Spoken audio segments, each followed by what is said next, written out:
A state of emergency, a change in how we vote, and a top aide leaves for a lobbying job. Our roundtable on a busy week for Governor Snyder. And it's just hours until the reveals begin at the North American International Auto Show, a preview from our experts.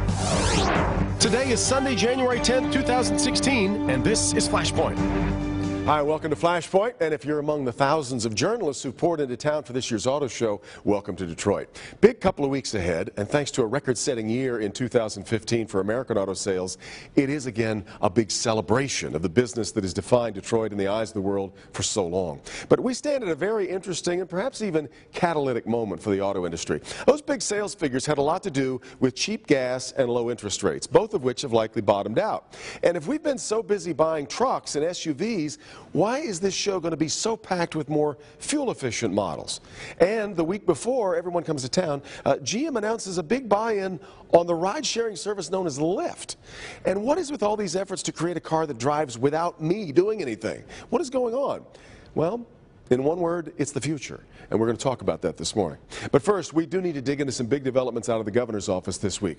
Governor Snyder followed the lead of the mayor of Flint in declaring a state of emergency around the city's water system. Governor's critics were baffled that it took this long to recognize that an emergency exists in what to many has been a civic disaster. But it does open paths to money to get about fixing the problem. But in some very interesting timing, the same day of the governor's declaration came word that the Justice Department is looking into the Flint situation.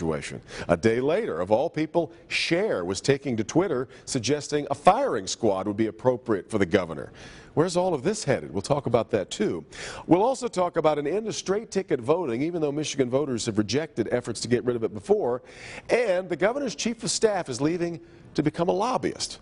Kosher or bad form? All this morning on Flashpoint.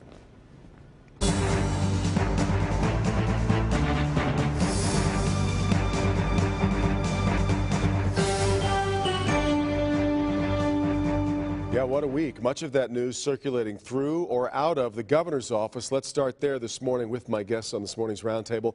Butch Hollowell, Corporation Counsel for the City of Detroit, is here.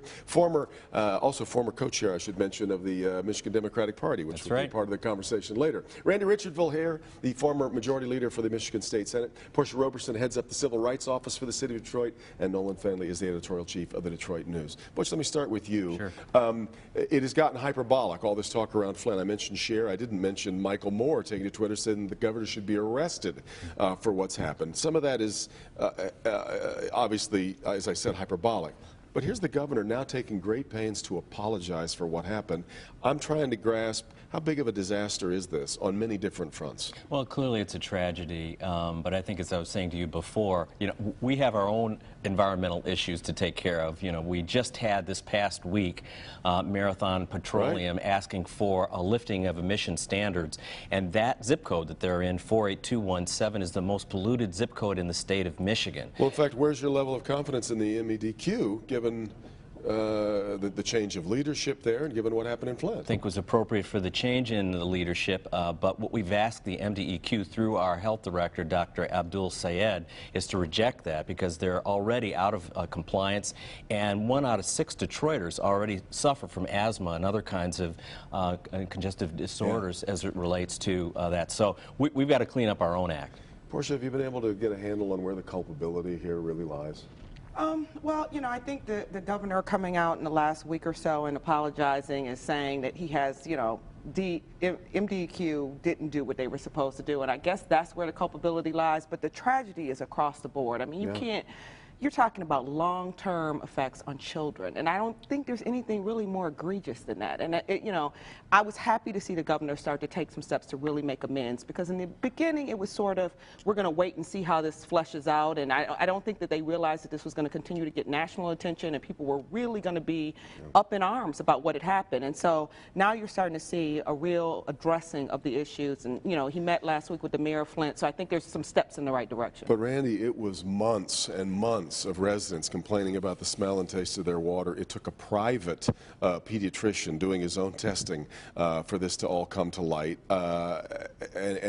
There is this sense, and I've said this before in the program, and many keep emailing it to me, that if this was any other place in the state of Michigan, if this had been Grand Rapids, we wouldn't have gone 2 days with lead in the water before somebody jumped in to fix it. But it was Flint. Well, and I don't believe that. Rick Snyder is an incredible problem solver. He's one of the most conscientious men I've ever worked with. If he knew there was a problem and knew there was a problem, it didn't matter where it was. I mean, he's crossed party lines. He's done other things that took a lot of courage, a lot of guts, and I don't think there's any way that he was holding back, or even anybody in the administration.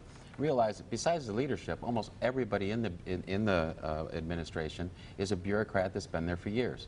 The ball was dropped, no question about it. Dan Wyant, also an incredible person. I've known him for years. He stepped down. They're saying, look, we're taking responsibility for it. Let's find out what happened. Let's make sure it doesn't happen again. But to make those other kinds of accusations that somehow it wouldn't have happened someplace else and all, I have no regard for that at all. Well, the length of time that it took, Nolan, wasn't it a state of emergency the day that they found lead in the water? You would think, and I would compare this, I'd draw the comparison to George W. Bush and Katrina. Once you're late in your response, it really doesn't matter what you do after that. It's hard to catch up. And, you know, I think that the governor was late in his response, and it's going to be very difficult for him to look like he's in control of this situation, that he's on top of it, even though I believe he now is. I think the image damage is done, and in reality, had he acted sooner, had the state acted sooner, you might have had less physical damage to these children. I mean, I guess I disagree a little bit with the fact that it wouldn't have happened in other places, or that they would have stepped in earlier. I vehemently believe that had somebody had brown water that smelled coming out of their faucet and made calls from other areas around this state, somebody would have taken notice. Like in Lansing, where all the lawmakers exactly. have to live? I mean, nobody was coming here saying, you know what, I volunteer to take a drink of this water. So Randy, I don't know if I agree we with did that. see an email come to light from Dennis Muchmore, who we're going to talk about a little bit later, the governor's chief of staff, that said these people in Flint are getting blown off. I mean, isn't that a little indicting? Well, yeah, and you know, Dennis Muchmore, we will talk about him a little bit later. I've known him for years, and he's a conscientious person. There were problems, but I don't think it's at the leadership. I mean, Dennis is the chief of staff, so he's looking down in the bureaucracy to say there was a problem down there. People were getting blown off. I don't disagree with him, but I don't believe that the governor was saying, hey, let's blow those people off. No, I just but disagree Randy, with that. there is a culture you have to change in that department, and simply firing the top guy is not going to change the culture, and that's why I think these investigations are important. I think you need systemic change in that department, but also, I mean, if you look at the governor and his whole sort of embrace of this relentlessly positive mantra, I think that makes it very hard to bring bad news to him and makes it a little difficult for him to recognize and respond to a crisis in the urgent way he needs to respond. We got to move to another topic, I'm afraid, because I want to get to a couple of things. But it was interesting.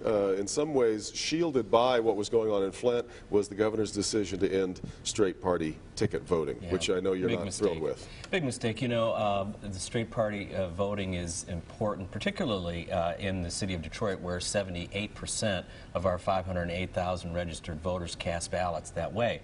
What other people don't realize is that, you know, we also have the longest ballot in the state in Detroit. So you remember I was on your show in 2012 when I was with the NAACP. We had filed a federal case because those long lines, we wanted to make sure that they were not leaving those lines because of that. All this will do is make those lines even longer.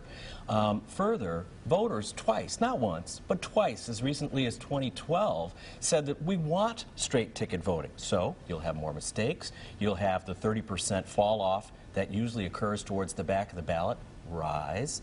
And with those mistakes, some people say, well, I'm going to vote, but if I make an error, I got to get out of here because I've already been here too long. So this is something very serious. We have to make sure that now we got to go to a plan B, and we have one working. Randy, the governor does have 2 votes to look at where the state of Michigan basically said we like it this way. Can you defend changing it?